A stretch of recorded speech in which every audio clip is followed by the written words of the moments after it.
friend of mine, Russell, VK2BK. He's kindly consented to give me a hand. He's going to just quickly show us a little bit of APRS equipment. Thanks, Adrian. I'd like to thank the President or the Chairman for the invitation to be extended tonight. I would like to apologise. Being living in Gosford, I went to the top of the hill, where Adrian used to be many years ago, and many years ago, I believe it was up on top of the hill up at Lakes Road, and I parked here. That was right. Well, there you go. The original building. Right, okay, well, I do apologise. A bit of background with me. I was licensed in 1976, along with my wife. Of course, I'm VK2NYL, and we'll see that shortly. I've held a licence since that time. Started with a novice licence, progressed through, and now have an advanced licence. And my wife has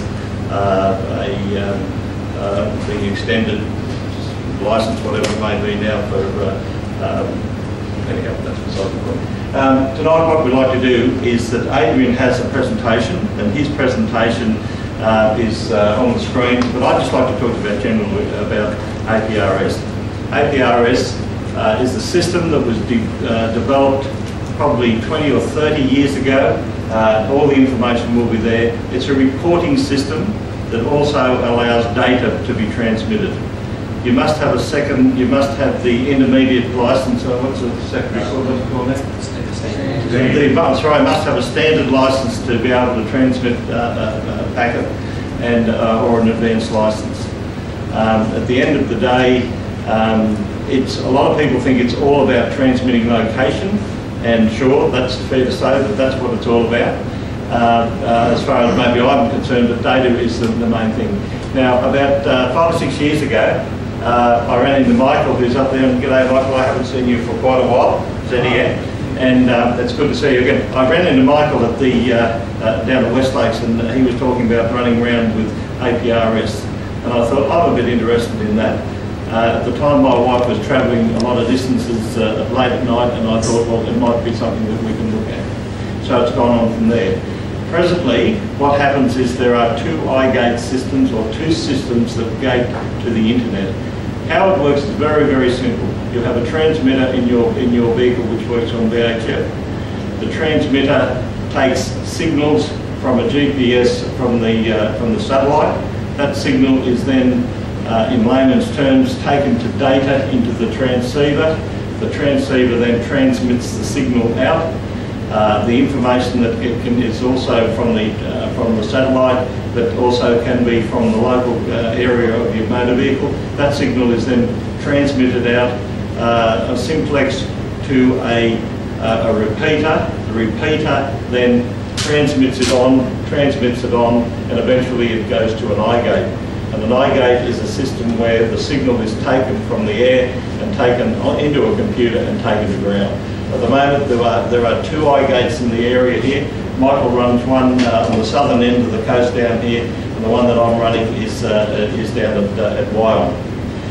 The system, if you drive around here, and we'll see it shortly here, if you drive around here, the signal that's transmitted can go from here up into RTZ, down to RAG, and then continue on to Sydney and be iGated in Sydney.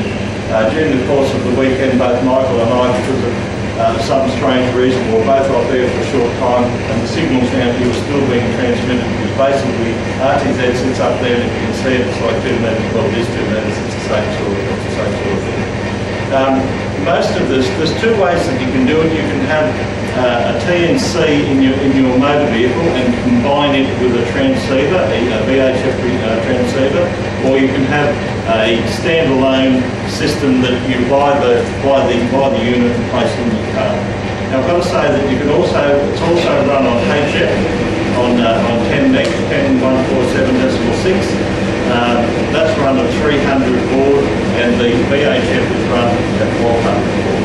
And the HF driving around here on 10 megs, you can basically throw a signal into Adelaide, into Brisbane, into Sydney on a very, very regular basis.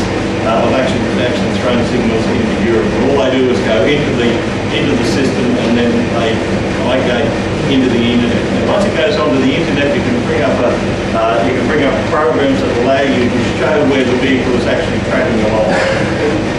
Around here, most of the fellows are running it as a tracking device, just as a means of interest. There are a lot of people that actually, I know with the Wyson group, the group that I'm with Wyson, we can use and have used to transmit data when there's something going on, like a horse riding, so those sort of things. The cost of getting into it, this is a standard, this is the very, very basics. 2 metre antenna, a transceiver, a transmitter, and a GPS receiver. On the roof of that, and away we go from here. What we've got in here is a transmitter. Basically, the signal is detected through the GPS and taken into the system into here.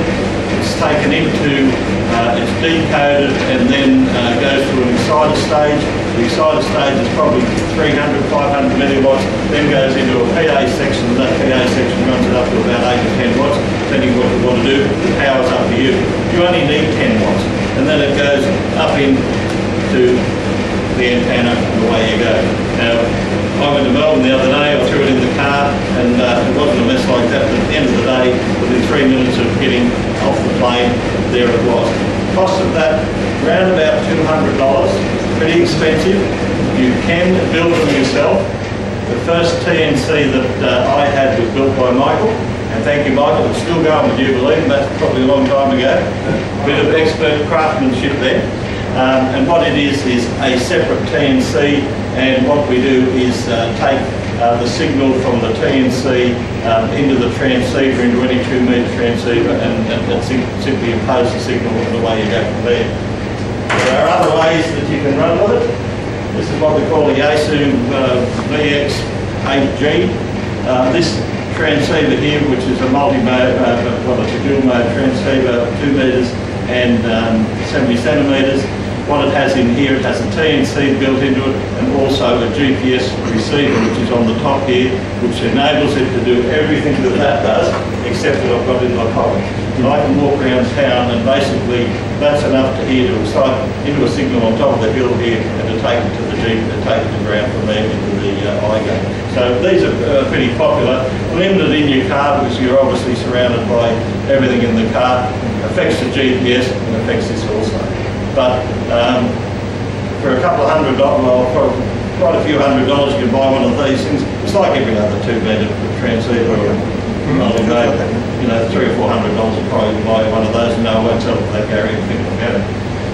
At home, I run a simple Camtronics. This gadget here is probably worth about $50, and anyone that's been around for any more than 30 years will know what it is, because that's probably how old it is. It's a straight TNC. It runs 1200 baud. I run it in KISS mode, and I run a program called UIView into it. And basically what happens is that the signal comes down from this, in my place the signal comes in from a mobile station. It goes into this gadget here, basically into the transceiver, and the other way around, into the transceiver, then into the TNC, and the TNC decodes it, takes the digital signal onto the internet through a program called UIView. That runs, as I said, you buy these things second-hand here, and that's all you need to run an iGate system around here, unless you want to get into the technical title. So the other one that I've got here, I'm just going to show you very quickly. This is exactly the same sort of thing. It's probably a little bit older, probably worth about $50 at the most at the moment. This one here runs 1200 baud plus 300 baud. In other words, it runs HF and VHF. And what this will do is you can run both HF and VHF into it simultaneously and run it straight into your iGate and run that to ground. Once it runs to ground, it goes into the internet. Anyone here can download the program that will allow you to see what's going on anywhere in the world. And Adrian's going to talk to us about that in a moment. Pretty simple sort of thing. The thing that I like about it is that when my wife leaves work and she drives down the road and she decides to go to Green Hills, I can say to her, you've arrived at Green Hills. I then go from APRS to the Commonwealth Bank, and I can see how much she spent. She gets back in the car again, I can see where she's going. It doesn't work like that, but it can. It's quite simply very, very accurate. You've got an accuracy you've got an accuracy of, right, this VK2NYL is my wife, and because she's nice YL because she's a lady, I suppose. She's had a licence for quite a while. I can't see where she is. Yes, she's just about home at the moment. This is my house up here somewhere. I just can't see it, but you just see my house is there. And what you can see here, she's doing 54 kilometres an hour, which is pretty good for a 50 zone. She's 35 metres above the ground. She's got a call sign there. Now, what we do in amateur radio to identify an APRS signal, we put what we call an SSID on the side, in other words, a number. And this number here tells us on a predetermined code what sort of vehicle it is and what's happening with it. Now, this one here is a 9. A 9 is a general motor vehicle that you drive around town in. 10 is on VHF. If it's got a 10 behind it, 10 means that, I'm going to get the numbers right here. If it's got 15 behind it, 15 is HF. If it's got a 1, 2, 3 or 4 or 5, it means it's basically a land station that's either digi-feeding or what it's doing is it's going into a home station. This fellow's here sitting up the back. Jeff, is that you? Where are you? Sorry, a minute ago, is that you? That's him. What this one here is generated, I say, by a telephone. Did you just do that? Okay. The other thing, and Michael, I'm not watching here, but incidentally, on there also, we just go back to where we were. Not only do you generate a position, but you'll see. You can go back on the meter. There's also on the map there is an icon that tells you what you can pick. Now you might have 1 of 10, 1 of 100 that you pick. If you have a look at the moment, because of some strange reason, my vehicle has actually got a boat on it. Now how that happened, I don't know, but I suspect Michael might have done it. Right? It's been like it for weeks. It's been there for weeks. I did just switch on my Oh, right, okay. Now, you remind me. What happens here is if you have a look over here, you'll see up on the corner here is a star. This is Newcastle for those people that can't see it up the back. But basically that's Newcastle here, and this area up here that's VK2UD, which everyone knows Steve. Up the back of his place over here is another one that's got VK2NN. That's Gary Johnson, and Gary's sitting down over there. Gary's running what we call a digipeater. Now, a digipeater is a station that's run from home, and all it does is it takes any signal that's running around out there, throws it into his place, and throws it out. But it's all on simplex. It's all on simplex. Okay. So that's how that is. Now, anyone that's driving within range of Gary's place, might be 20 or 30 kilometres, all of a sudden, instead of going up onto RTZ, he may go to Gary, and Gary will then digi him up onto RTZ. At the moment, Michael has his iGate, which takes it to the internet, has been turned off for a couple of days, and I'm basically it's turned on again. I've been getting everyone, and at the moment, if you drive around Taree today, there's people driving around Taree and they're being gated at my place. In other words, people driving around Sydney are being gated at my place. From Taree, the signal goes up to a transceiver, to a repeater. It's then simplex repeated. In other words, goes up, holds, and then shoots on and goes to the next one. From Taree, they go to a repeater at Cabbage Tree. From Cabbage Tree, it goes to RTZ. From RTZ, it comes back into my place. And all I've got is a receive antenna that sits there, takes the signal and throws it straight to the internet, and then people can see. So it's really interesting that people that are 300, 200 kilometres away, maybe to Taree, I don't know how far it is, are actually coming back through us down here. Michael ran Michael's been running, he's one of the oldest established people in APRS, and I'll acknowledge that because if it wasn't for Michael, I wouldn't be here. Michael's system is running from, I'm not sure where it's running from, Michael, but it's somewhere in Newcastle, we'll say that, and that system's been running good. If there's a breakdown, Michael and I share it. Nothing uncommon for me to get 36,000 hits in a month, not uncommon. Michael and I both provide the internet service at no cost. We provide our equipment and we let it run simply because my computer's running anyhow, so it doesn't make a difference to me for it to run. What I'd encourage you to do, fellas, if you've got a license and it's a standard license or a full license, have a look at APRS. VK2UWP, Warren Payne. Warren's got another meeting tonight, otherwise he would be. There's RTZ there, as you can see here, and there's bits and pieces you'll see popping up all over the place here at the moment. A lot of fun. When there's an emergency on, what can happen is that Michael and I can talk to each other with data streams, which is really good. What happens is that if you're driving down the road, your transmitter will be going diddly-did, diddly-did, diddly-did. And that's the signal, sort of the digital signal that comes out to it. So what we do is we put a tone on it so that anyone else coming the other way, if they've got the tone on it, I don't have to hear that noise all the time, but all of a sudden with the tones, if you understand how tones work, I can actually hear them coming, and then we can talk simplex to each other on the channel, on 145, 175, we can talk simplex to each other, and then when we pass by, we can just leave it go the way it is. Mainly all about data transfer. Mainly also about location of where things are happening and an identification of amateur radio people. Today the traffic was probably at least half a dozen stations that were stations travelling through. VK2JP was driving around today, he ended up at Tamworth, he come past my place. I can see what he's doing driving down the road and you can identify. In a nutshell, it's pretty simple. It doesn't cost you much to listen.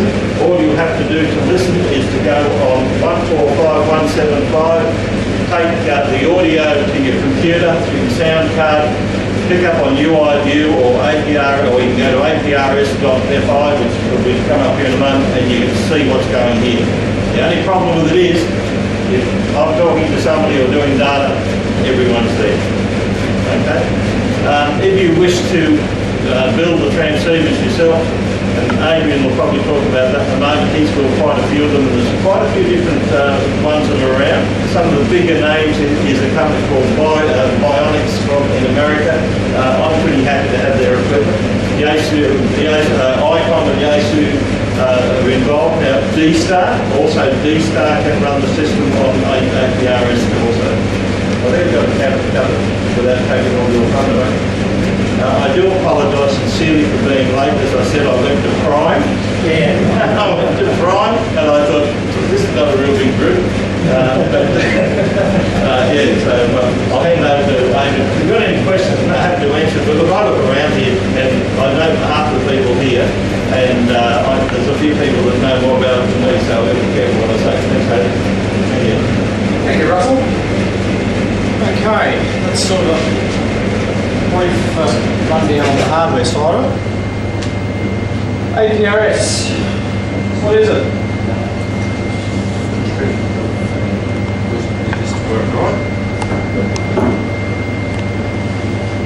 It's an automatic packet recording system. A lot of people sort of get it confused with something else. Wikipedia is this description of it. It's an automatic packet recording system. Is an amateur radio-based system for the real-time tactical digital communication of information for immediate value in the local area. It's not a vehicle tracking system. Like I said, it's a position reporting system or a situational awareness tool. If you want to find out more than what Russell and I have been able to tell you about APRS, Google is your best friend. There's plenty of information there. APRS.net.au is the Australian website. They have a lot of good information, a few links. Now, YXYL would probably say APRS, it's a bunch of idiots watching each other drive around saying the same stupid thing. Look at me. APRS was developed by Bob Groninga, call sign WB4APR, and somewhere around the late 80s. Bob is a senior research engineer for the United States Naval Academy, and he still maintains the website www.aprs.org. Obviously the acronym was devised from his call sign. Anyone go to the Wyong field day this year? Okay. That's Wyong on a normal day. That's the field day. This year. Just a little bit of traffic. Okay, what information can you get from APRS? You get position, you get weather, you get messages like SMS, similar sort of thing, other tactical information, local information, and there's many other uses as well. Variety of frequencies used all around the world. As Russell's already said, 145.175 megahertz is the Australian. The International Space Station is 145.825, and various other frequencies around the world. What's an APRS device? Well, Russell's given us a pretty good rundown. Radios, various sorts there, Kenwood, gauge suit, it's a hand plug there. PC, I'm actually running an APRS station right here, and I'll demonstrate that a little bit later. Mobile phones. Anyone got an iPhone or an Android phone? I've got an APRS station on my phone.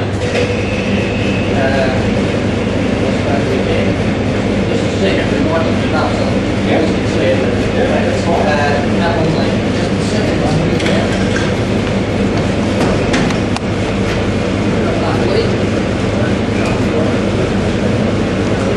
Is that better for everybody? Is that better? Yeah. I didn't have to have many signs. You cross it. So your mobile phone can be a... Let's get the lighting fixed up. Back light. Is that better or? Is that one on? Whoops, take the back light. Which way do we go? That way or the other way? The other way. The other way, right? Yeah, so your mobile phone can be an APRS station as well. Be warned, mobile data is expensive. Not that APRS transmits a lot of data, but you just need to keep an eye on that. Tiny Track 3, this is one of those bionics devices that Russell mentioned earlier. I actually operate one of those. Now this is sort of rough rundown on how it works. The mobile station sends a signal out to the digipeater, and then that digipeater is back down to everyone who's listening, and then also off to an iGate. Now I do have a video here, but I'm not sure whether it's going to work for me. I think the sound might not be loud enough on this computer. It's not going to work, so I'll just skip the video. Okay, where do you get a kit from to build yourself? About $20 US will get you this particular kit. I've built 2 of these. Worked first time. Very happy with it. There's the web address, and if anyone wants that, I'll supply the web address for them a little bit later. You also need a GPS receiver. It's about $35 US. And a VHF radio. This one is the one I actually use, an FDC or a Fiat Axon, 150A, and that costs me $70 US. There's the screen for to program it. All the parameters, your call sign, your SSID, and all the other bits and pieces. Information can come from where you see the actual packets, if you like, come up on a map. APRS.fi, findu, that's findu.com, openaprs.net, Google APRS.com, and there would be a few others as well.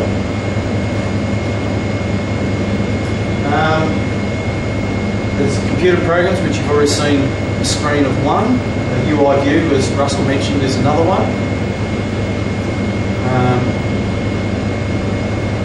I believe most of the APRS packages for your mobile phones do have a facility to see a map as well. Just a quick list of software and hardware that's available. A UI view, or it's there. Stair, that's a Linux version. Michael, you'd be familiar with that one. Is that again? A stair. Oh, the X. Yeah, stair. Yeah. APRS.SICE, which is the one I use on the PC here. Hardware, Tiny Track, Kenwoods. More information, I'll provide those to anyone who wants it. Now, Peter Lovell, AE5PL. I actually emailed him. He did a presentation, a PowerPoint presentation some time ago. I emailed him about putting this one together, and he's more than happy if anyone wants to email him for more information or help. He's more than happy to lend assistance. Very nice fellow. And of course, APRS.net.au, like I said, is the Australian APRS website, and I've got a lot of information as well. Okay, moving on to the computer program then. This one here, APRS/ISCE/32. If anyone's got a Windows mobile phone running versions 3, 4, 5, and 6, this package will work on those phones. A bloke by the name of Lynn, KJ4ERJ, probably his call sign right, is actually currently developing this software as we speak. This week, I run the development version on my netbook here, and I've had to update the software because he's done development release, which is the beta version, twice this week, so I've run 3 different versions this week myself. The program itself, it's an APRS client. You can see where everyone's at and what they're doing. It can be an iGate, configure it that way. Digipeater, message, also has the facility to send email. Bulletins, it's just information. Earlier this week, I haven't been home since Sunday night. I set up my station at home on VK2BAC to be we're having this lecture here tonight. And, I hope it comes up, but if not, something happened at home. Who is lookup? Find out who the station is, so that when you decide to send them a message, say, hi Bob, please make the payments on Australia or whatever. The maps for this software come from openstreetmaps.org, which is open access, you don't have to pay for them. Now this software, as you're moving around, if you're operating in a mobile situation like I do, I drive a semi-trailer 5 days a week in Sydney, and every now and again I'll see a little yellow circle that expands in size and then disappears. That's just downloading a more up-to-date version into the PC. So with your mobile phone or mobile data, this is what I'm saying, you need to watch your data usage. GNAs.org, street lookup, get a street address for where the station is. It's got anyone heard of geocaching? Yeah. Right, you can use geocaching locations on this, and you drive to the actual location. I've only just got into it and I'm finding it very interesting. It uses KISS TNC support, the NMEA GPS support, AGWPE. It also supports the Kenwood D710. There's just a couple of things that were on the to-do list back in June of this year. I don't know whether it's changed, I haven't checked Lynn's website. But he's made quite a few different changes to the software since then. You can now, with the development version, I don't know about the public release version at this point, I'm using a Bluetooth GPS receiver. Don't worry about the wire, that's just power. That's a Bluetooth GPS receiver with a Bluetooth dongle, and I can actually select that receiver in the menu system. I don't have to set up a COM port and work it in that way.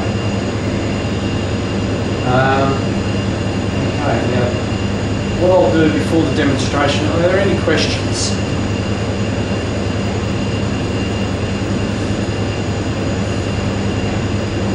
No questions? Is there much information besides your positioning being sent out all the time? Yes, there's all sorts of information. There are weather stations. If someone wants to set up a weather station at home, you can beacon the air pressure, wind speed, wind direction, temperature, rainfall, and I actually had one of those until the sensors sort of had a meeting with concrete on the ground. Not happy, not happy. But yeah, weather stations, and I'll show you Cessna. Okay. Just here. So, any other questions?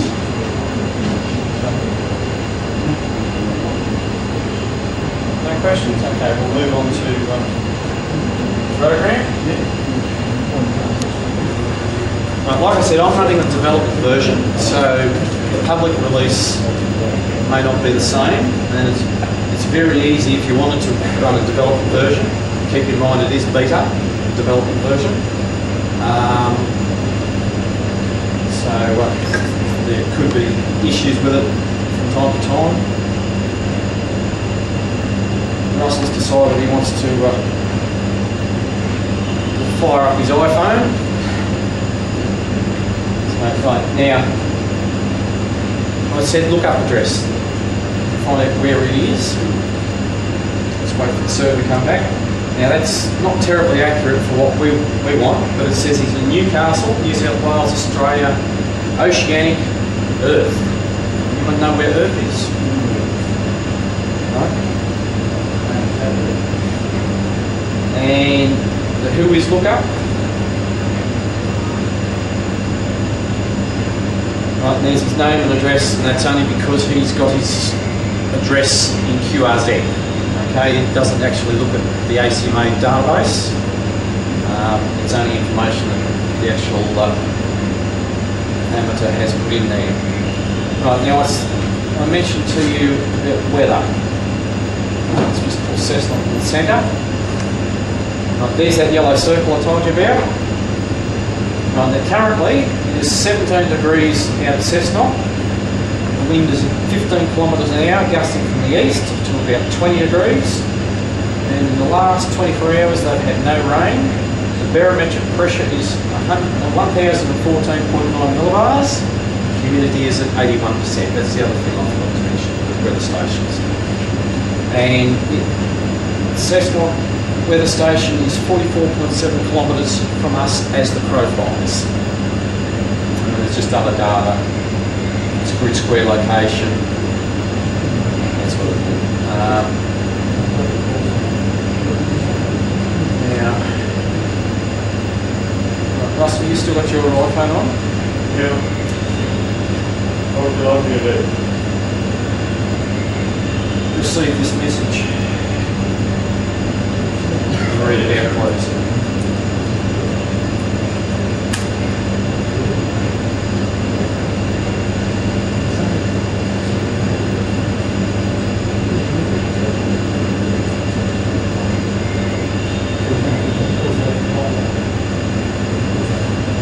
Right, now you notice up the top right hand corner of the screen, it's got no message and it's in yellow.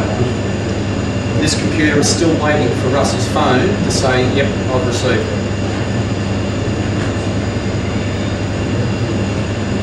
Please don't tell Russ I'll spell his name wrong. Yeah, I had it on, I don't know that. No, I'll just resend it.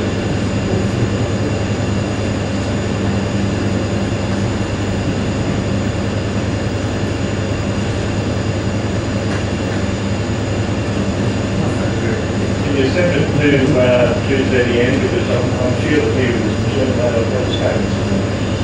To the ZEN. You want to know? Okay. Is that all right, Russ? Yeah. Well, there you go, he's got that over there.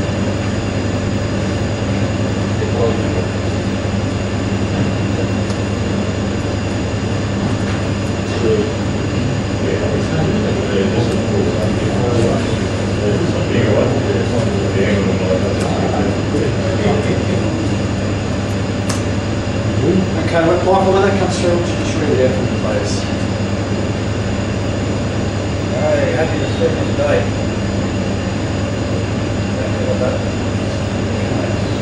Right, so send text messages just like SMS. Any character limit? Sorry? Is there any limit of how many characters? No. Go your hardest. Just keep in mind that Adrian, just make a comment. To run your telephone system, you must have an amateur radio license and they're necessary to go with it. yes, You just can't Yes. do it to your kids. no, To run it on here, I've got to have it, because we're transmitting towards around the system here, you've got to be an amateur radio operator to have this on your yes, phone. that is a must. And there are safeguards and security measures to prevent those not licensed to getting on the system, which I'll get to right now. This is just the configuration for the program. There's a call sign at the top. My SSID. I run 14. Big truck. Now, there's a password. If you're going to run an internet connected system, you'll need that password. It's the same password for UIView and any of the other software packages that access the APRS network. Now, the comment that I have on mine is local repeater for QSO. So if I'm travelling through your area, so I go to Brisbane and someone says, oh, there's a VK2. Jump onto a repeater, give me a call. I actually met Ashley, VK2XSO, exactly that way. He was watching the APRS maps and driving towards Cessnock from the airport, and it was four-wheel drive, flashes his lights at me. And hi, how you going? No idea who it was. And about 3 minutes later, I get this call on the repeater, VK2BAC, this is VK2XSO. And I've been chatting to him nearly weekly ever since. That was well over 12 months ago. Okay, now I've got a filter in here, and there's a fella over in the UK by the name of Paul, and his call sign is G0HWC. He also runs APRS in his work truck. He also runs live video. If you want to have a look at truckcam.tv. Although this past week and next week you won't see much video. He's on holidays in Barbados, lucky fella, with his wife. But he normally runs video. There's a little chat window. Heaps of guys get on there, and he's getting unbelievable hits on that website. So I've got this call sign up, and you'll notice that I've got some GB and MB call signs coming up in the scroll list. There's a beacon, this is SSTV, that's one of Paul's. He's just got an object beacon in there. Who is just where we looked up Russell. So that's, you just can set up buddies, I suppose is the right word for it, a little bit, Michael. You're fighting Russell, okay? I've got my phone on. Yeah, it's just that it seems to be, the call sign seems to be M0GLJ.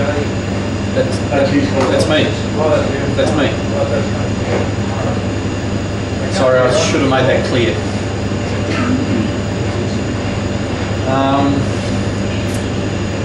Yeah, so that's that part of it.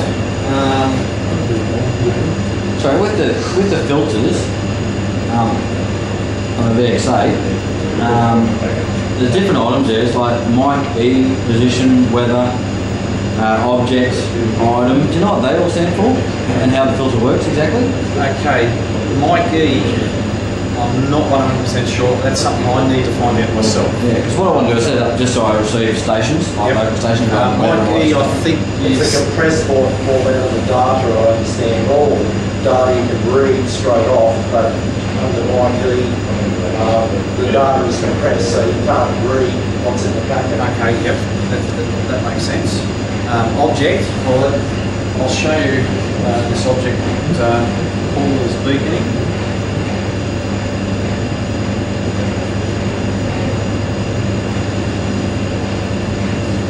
Right, that's Clacton on C, that's where Paul G0HWC lives, and he is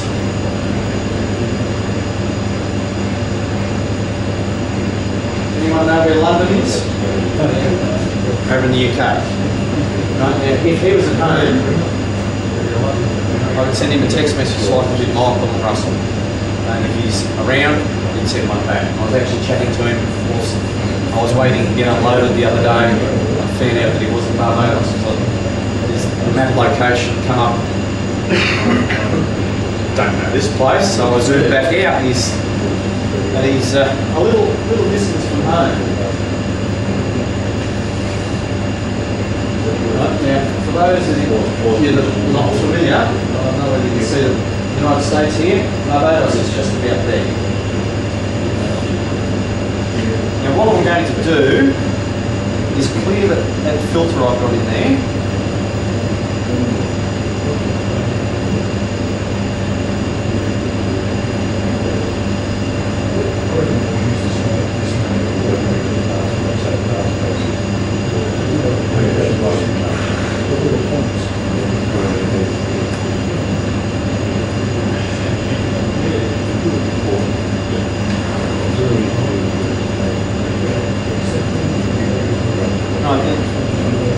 You've all seen how slow the stations are scrolling through.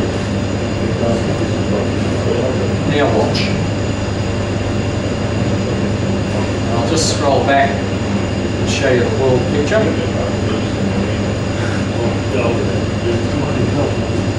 These are all amateur radio stations playing with APRS as we speak. And you'll notice this one here, that's actually a satellite. I'm not sure which satellite that is, but it's a satellite.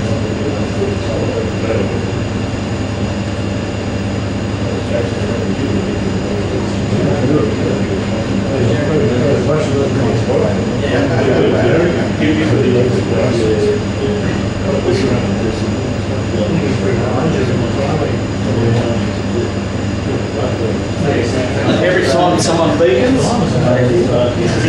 the list moves up one.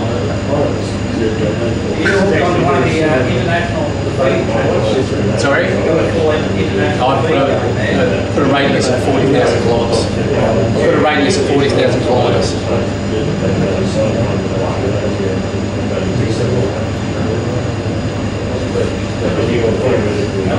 So, yeah, they got it up pretty quick. As you can see, there's a lot of APRS activity over in the UK, in Europe, and over in the States. A bit through Asia.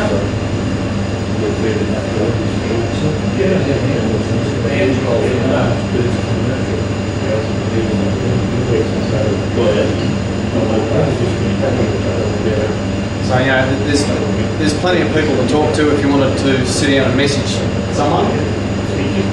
Just keep in mind they've got to run a system where messaging will receive. I'll just change this back.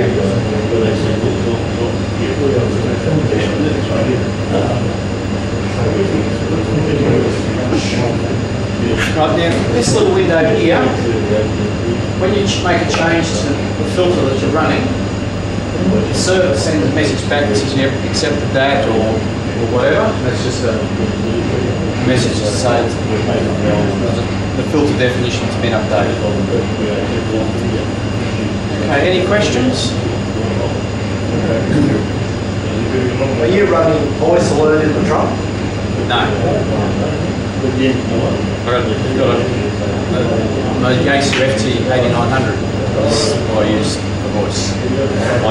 I used to run an RF APRS system. I now run this system. I'm actually toying with the idea of putting an RF system into the car and watch the XYL. You can't use voice to plugging on the typing, so. Yeah. Voice is a little more legal than typing on a computer whilst driving. When you might mobile. Okay. Now I mentioned to you about selecting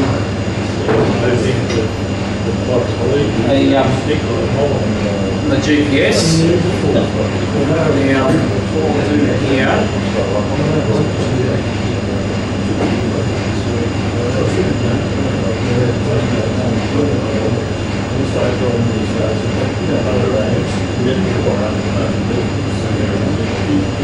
When I updated about 3 weeks ago, I think it was, the program actually asked me about my GPS device. Now I've already told it it's a Bluetooth device, and that's just the model number GT-750F that I'm actually using. That's this one. I got that off eBay and I can't remember how much I paid for it.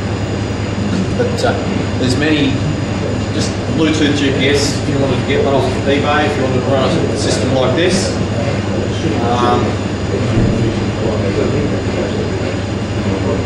Now the icon that I'm running, funnily enough, is a truck. And I could quite easily change that to a laptop, computer, house.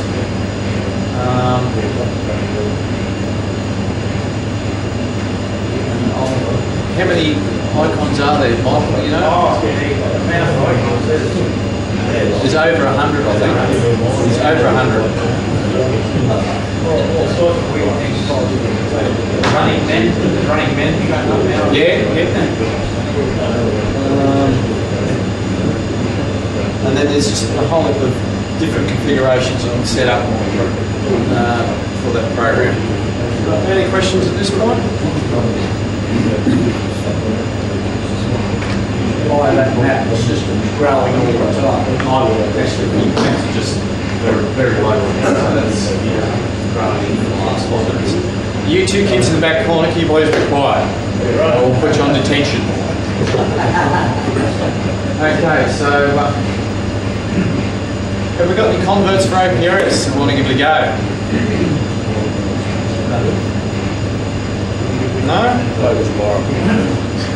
Well, have a think about it. Russell and I are relatively easily contacted if you want to do something about it. I'm sure Michael wouldn't mind giving a hand to anyone who wants to get into APRS. It's something that I never thought that I would actually do.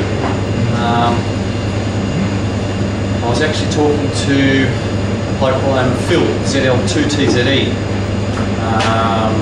about 18 months ago, and he sort of gave me a nudge, and I've sort of gone into it with both feet.